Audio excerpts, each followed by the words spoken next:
Taoiseach, good morning. Good morning, Pat. Now, you want to take on the social media giants to force them to bear the responsibility for some of the damage that accrues from their activities. Well, look, I wouldn't use that adversarial language. I mean, what I want to do is make sure that there's a very clear legal understanding in Ireland and across the European Union that the online world does not operate in some sort of parallel universe, and that the obligations that apply offline in terms of abiding by the laws of the land also apply online. And that some of the concerns that I hear from parents right across the country around their children and their children's well-being and their children's mental health and online bullying and age-inappropriate material, that there are clear structures in place to do that as well. And what I should say, I mean, this conversation often gets terribly kind of excited because people mention, the Elon Musks of the world and try to make it a very personal conversation. The reality is we've been working at a European level for the last couple of years and in the Dáil to put in place the legal framework. And there is now what's called the Digital Services Act at a European level that allows Ireland and indeed every other country in the European Union put in place these binding codes that basically make it very clear here's what a company must abide by. And indeed, if a company doesn't follow the code, the company can be fined. And, I think for platforms that are broadcasting platforms, that's simply really asking them to comply with rules that Newstalk would already comply with and publications like newspapers as well. But you even refer to them by their own language, which is platform, whereas publisher is what we are requiring really for a level playing field. In other words, we have to be careful what we say about people on air.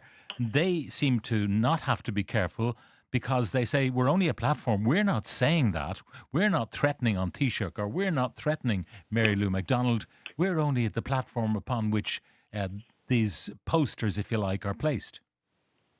Yeah, and of course that's not true because the laws of the land that are in place offline are also in place online. So you can't defame somebody actually online. You can't threaten to kill somebody online and not find that to be an illegal activity. But the challenge is this. While it might be illegal for you to go online and defame me today, Pat, or it might be illegal for you to go online today and threaten violence against me, what is not yet clear or has not been made clear enough is the obligation on the platform and on the online media company as to what they must do. And the change here is that it will make it very clear what their responsibilities are in terms of making sure, for example, if An Garda Síochána highlight information online that is threatening to do physical harm to someone, that the company can say, sure, we'll take the long weekend and we'll come back to it on Tuesday, but actually have to take immediate action. Yeah, but even that kind of thing, and I know the technical business is so cumbersome. It's like having a speed limit sign that says do not exceed 100, and you do, and then you say, well, you've got 2 kilometres to slow down. I mean, that's the equivalent for the social media platforms. They threaten you, and they have. But it takes them days to take it down. Yeah, this is the reality. Now, look, I think we have to also, when we talk about social media companies, just like we talk about any company, I think we have to acknowledge that the behaviour, the conduct, the compliance varies from company to company, right? But what we're doing here is saying very clearly the era of self-regulation is over. The era of asking you nicely, would you mind taking it down? Those days are going. And this, like I say, is what the Oireachtas has legislated for. It's also what Europe has legislated for. So Ireland is no different to Germany or France or Spain or anywhere else in relation to this. And by the end of this year, for the first time in Ireland, we will have in place that binding code. And we've already submitted a draft version of it to the European Commission because it obviously has to comply with European law and be in line with the Digital Services Act. But it will allow us for the first time to have that regulatory structure in place that isn't reliant on the goodwill of the companies. But for example, if someone offends me online, in order to get retribution from that company, I have to go to the High Court or at least to the Circuit Court. And that's just too cumbersome and too expensive. The ordinary person has got to feel there is some agency that will protect them from this kind of intrusion. They should, yes, but I don't mean to be pedantic, right? I'm sure there's people on Newstalk who offend me from time to time in their comments, and that's fine in a democracy, right? So it's not about freedom of expression. I meant, by the way, legally offend rather than just insult me. I mean, that's par for the course. Yeah, exactly. Because some people get terribly excited in misrepresenting what the government is trying to do here. But you're entirely correct. I mean, we have to make sure that the obligation is not placed on the citizen who has been harmed to go all the way to the High Court to get a remedy. And I think the way you get the attention of these companies in terms of ensuring that they put in place the structures to make sure they can resolve these matters is by putting in place financial sanctions. So to be very clear, if you don't comply with the online safety code that Ireland will have in place, the company can be fined up to €20 million or 10% of their turnover. And if they continue to not comply, our law is very clear that ultimately there can be a criminal sanction for a company director. Now, let me also be clear, we don't want to get to this place. What we'd much rather do is have the online code in place, and just like when codes have come in place for traditional media, if I can call it that, that companies then adapt, that they hire the staff, that they have people there that are needed to remove the material as appropriate, that they put in place the things. And the other issue that has to be dealt with, absolutely has to be dealt with, is this issue of protecting young people online from age-inappropriate material. I am extremely worried. We talk so often in this country, quite rightly, about tackling domestic, sexual and gender-based violence. I am extremely worried about the material that particularly young men, are being exposed to online at a very age-inappropriate way. So what to do if you're seeing this stuff on platforms that government ministers, indeed yourself, you're known as the TikTok Taoiseach. If those platforms offend and everybody knows that you're on that platform or you're on Twitter or whatever, it's kind of a bit of do as I say, not do as I do. No, not at all. I mean, there's been times that traditional broadcasters have messed up in terms of the law and they've been sanctioned. It doesn't mean I refuse to go on their platforms or do an interview. I'm not going to withdraw from social media, nor, by the way, do I want the conversation about social media to be just a negative one. I mean, there are many, many benefits to technology, to online media, to social media. In many ways, it can assist in terms of the democratization of debate. You see sports clubs all around the country utilizing social media and highlighting their matches and success. It can bring communities together. It can fundraise for good causes. There's lots of good things that happen online. But just because that happens doesn't mean you can turn a blind eye to the things that aren't as pleasant and the things that are worrying. When you have an issue, though, it reminds me of what Henry Kissinger said. You know, his question was, when you want to call Europe, who do you call? When you want to call one of these platforms, who do you call? Elon Musk does not return calls, even from heads of state. Yeah, and this should never be about one personality, because again, I think that sometimes distracts from the substance of the debate. What this should be about is making sure that every company that operates in Ireland, and this is happening right across the EU, knows that here's the law of the land. I need to comply with the law of the land, and if I don't comply with the law of the land, we'll face significant financial sanctions. And I'm absolutely crystal clear in my mind that there is nothing that gets any business to focus the mind other than hitting somebody in the pocket if they're not actually complying with the law. And I should say this, Pat, because we're at a draft stage in relation to this. I mean, I have called 2 key meetings now for the month of September in terms of online safety. I've called together all relevant government ministers and all the regulators, so Commission Aman, which is the new media commission, the Data Protection Commission, Comreg, the Competition and Consumer Protection Commission, and others to come meet us, because I'm conscious that this has so many strands. Like the Gardaí might have a perspective, schools have a perspective, there's a perspective from health, and I want to satisfy myself as Taoiseach that the online code that we're putting in place is addressing all of the various issues.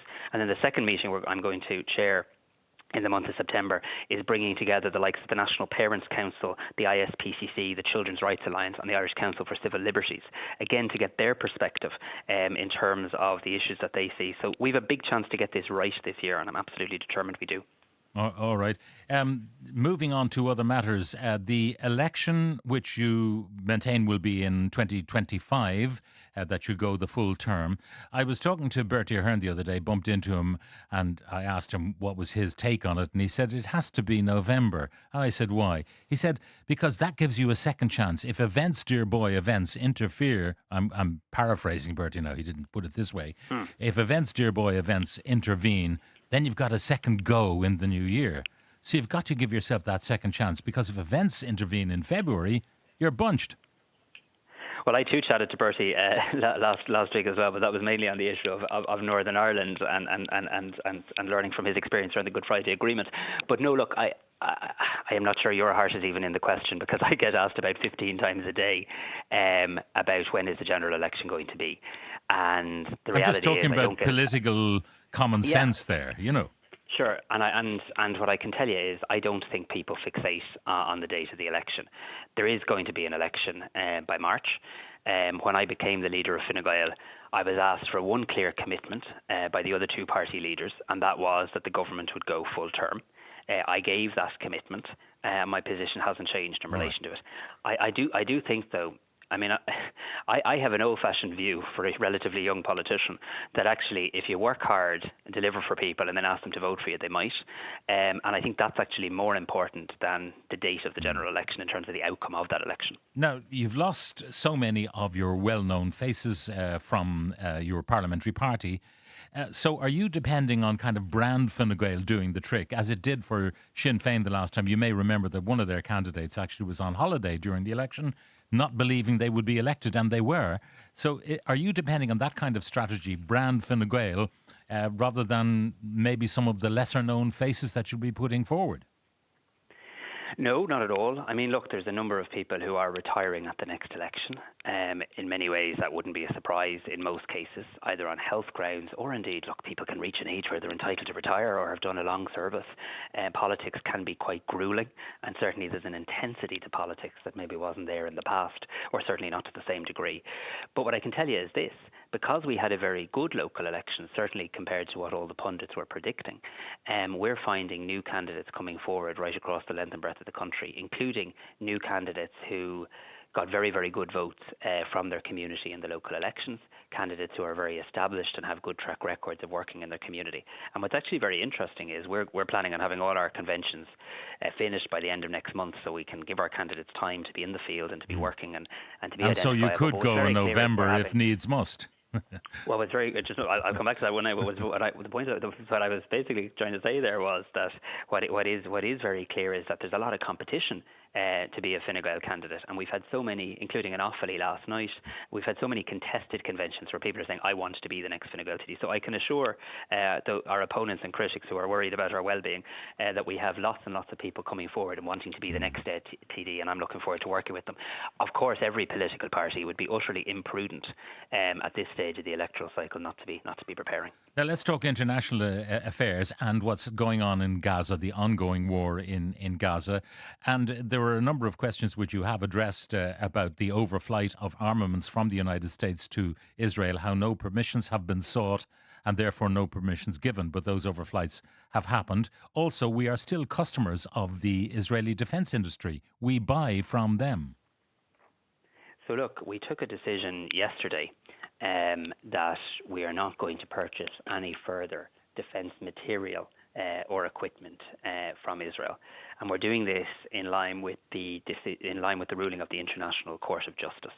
I think it's really important when an international court makes substantive findings that those findings are given effect in every way. And I have consistently said, I said it to President Macron in Paris this week, I've said it everywhere I've gone, at home and abroad, publicly and privately.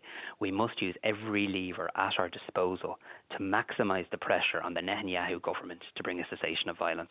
And that therefore the measure that we've decided to take in relation to defence equipment is an appropriate one that we took yesterday as a further step, in addition to all of the other steps that we've taken, recognising the state of Palestine, voting at the UN in favour of Palestine, increasing the humanitarian aid budget we provide to the UN agency, and a range of other steps. But there are still countries within the EU who favour maintaining trade relations with Israel, whereas Ireland wants that whole arrangement reviewed. That's the God's honest truth, and we need to be honest with people in relation to this. Now, today I'm going to write to the Attorney General and I'm going to seek fresh legal advice in relation to the entire matter of trade in the context of the most recent International Court of Justice ruling, because it has been the absolute clear legal advice from successive Attorney Generals that trade is a European competency, and therefore we need to keep making the case at a European level, which I do with my peers and counterparts. But I do want the Attorney General to provide me with fresh legal advice in light of the most recent ICJ judgment over the summer months. But for now, we're continuing to call at an EU level for a full review of the trade agreement between the EU and Israel, because that has human rights clauses, and the human rights clauses aren't in there to pad out the document. They have to have real meaning and real effect. I make this point to every European President and Prime Minister I meet, and will continue to advocate for that. And we've also made the decision specifically in relation to defence equipment, which we believe is legally possible. Now, a text which has come in. Can you ask the Taoiseach what he and the government is going to do about Dublin City? I went on my lunch break the other day. I was almost in tears walking back to my office. Drunks, drug addicts, shops closed down, people lying drunk outside our main shopping street. A decoy Garda car lies empty on O'Connell Street every day. Where are the Gardaí? That's from Clara. An observation which would be echoed by many people. We don't like what's been happening to Dublin City. Yes, look, I think Dublin City is a great and proud capital city. I also think it's a city that's in need of urgent attention, investment and a plan and a vision. When I became Taoiseach, you may remember, in fact even before I became Taoiseach at my Ardèche, I said I was going to appoint a Dublin City Centre task force, that I wanted somebody to come back with 5, 10, 15 actions that we could take, some for the council, some for the government, to revitalise, rejuvenate our capital city. Very pleased to let you know that I'm due to receive the outcome of that literally next week, I think, certainly within the next few days. And I hope to be in a position to bring that to government and publish it in September, and then see if we can make progress both through funding for the council and the government. You see, because the issue here is it doesn't fall to any one person, right, or any one agency. We need lots of different people doing lots of different things. I'll give you one example. I think the GPO currently, as such a beautiful building and such a historic building, I think is wasted in terms of reaching its full potential. You know, An Post moved out of the GPO. There is space in the GPO. Why not have a big vision? Like, let's bring people onto O'Connell Street. Let's ensure there's a reason for families and people to want to go and visit O'Connell Street. And I think the potential of the GPO to become a real focal point. On Gardaí, I take the point, but I would make this point too. I mean, this is the year where Garda numbers are beginning to grow. We saw 157 trainee Gardaí come out of, new Gardaí, come out of Templemore over the summer. There's another class due out in September. There's a new class coming out every 12 weeks now, and Templemore hasn't been as busy in many, many, many years. A lot of those Gardaí are being allocated to Dublin, and Dublin Gardaí now have body cams as well, which is something that I certainly would have worked on and prioritised. But the reassurance that people need, they say they go to, and they name them city after city in Europe, and they feel comfortable walking around. They feel safe, even in areas where there might be known problems. Frankfurt was a city quoted as such. But there are so many police around, and any incident is dealt with quickly, expeditiously, so that that feeling of security and safety returns. I mean, you hardly see a Garda a lot of the time on O'Connell Street. There should be one literally on every corner, or two, and they should be appropriately equipped to deal with public order. Yeah, I take the broad point. I think we do need to see more Gardaí on our streets in Dublin, and indeed on our streets right across the country. That is why we are investing more than ever in training more Gardaí. It's why we've increased the retirement age. It's why we've increased the age at which you can become a guard. It's why we've worked to increase the training allowance for anyone who signs up. But I would say this too, that when I talk to people, and I talk to a lot of communities in Dublin and across the country about safety, absolutely, Garda presence is an important point. So too do they talk about the importance of street lighting. So too do they talk about the importance of being able to get a taxi, get a bus, the public transport network, not being left kind of waiting around worrying how they get home after a night out. So the purpose of the Dublin City Centre Task Force and the purpose of our community safety partnerships is to bring everyone around the table to say, well, what can I do? What role can my agency play? And I'm very encouraged that we're going to have an exciting plan for Dublin within the next couple of weeks. Looking at a headline in the Daily Mail, the Irish Daily Mail this morning, 40% of new builds nationwide sold to bulk buyers. And we know that the state, in the form of councils and so on, are bulk buyers too. But in Dublin, it's even worse. Only 4 of every 10 new homes built was available for people to purchase. I mean, we've got that policy wrong, haven't we? Turning a generation into a generation of renters for life, and also alerting them to the fact that their own pensions will not be able to pay those rents when the time comes.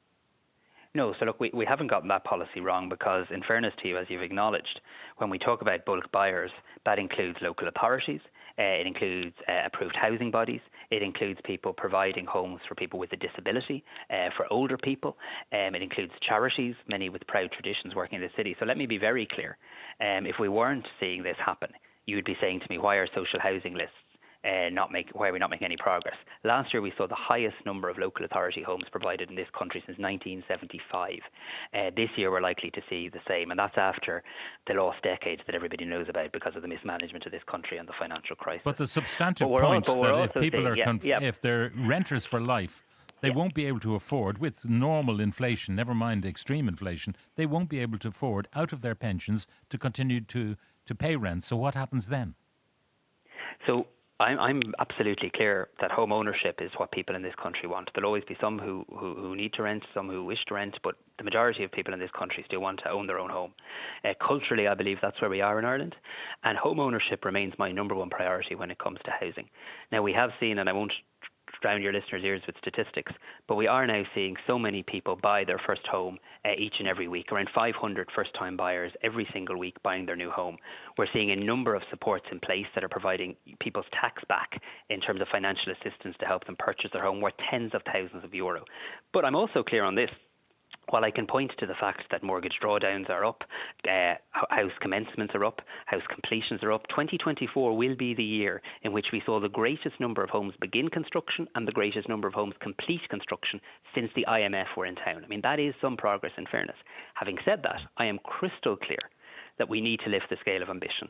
And that's why I was the first to call out that we would need to get to at least 50,000 homes a year each year over the course of the second half of this decade. In other words, we need to build at least 250,000 more homes for people to buy between now and the end of 2030. People listening to that statement from you will say, you think you were in opposition? No, people listening to that statement from me who evaluate it carefully would also say, hang on a second, when I came to government in 2011, when my party came to government in 2011, 6,700 homes, I think, were built that year. This year we'll see well above 33, 34, close to 40,000 homes built this year, despite the fact that we had to shut down the construction sector not once but twice because of a global pandemic. People see right across the country now lots of home building underway. They see it, I see it, but they also know and I know that it's not yet enough. And that's why this government, and me as Taoiseach will this year set revised housing targets. We'll do it before the end of the year that will not just tell people how many homes we're going to build each year, but will actually show the plan in terms of how you deliver it. We've rebuilt the construction sector, rebuilt the banking sector, and now getting roofs over people's heads is the most important I'm looking priority. at the blocks that are being built, and it's almost like Soviet blocks going back. Apartment after apartment block, too close together, no green space. I saw it in my own area, also saw it passing a place called Charlesland around City West area on the way to the airport. You know, the kind of stuff we're building is storing up social problems for the future.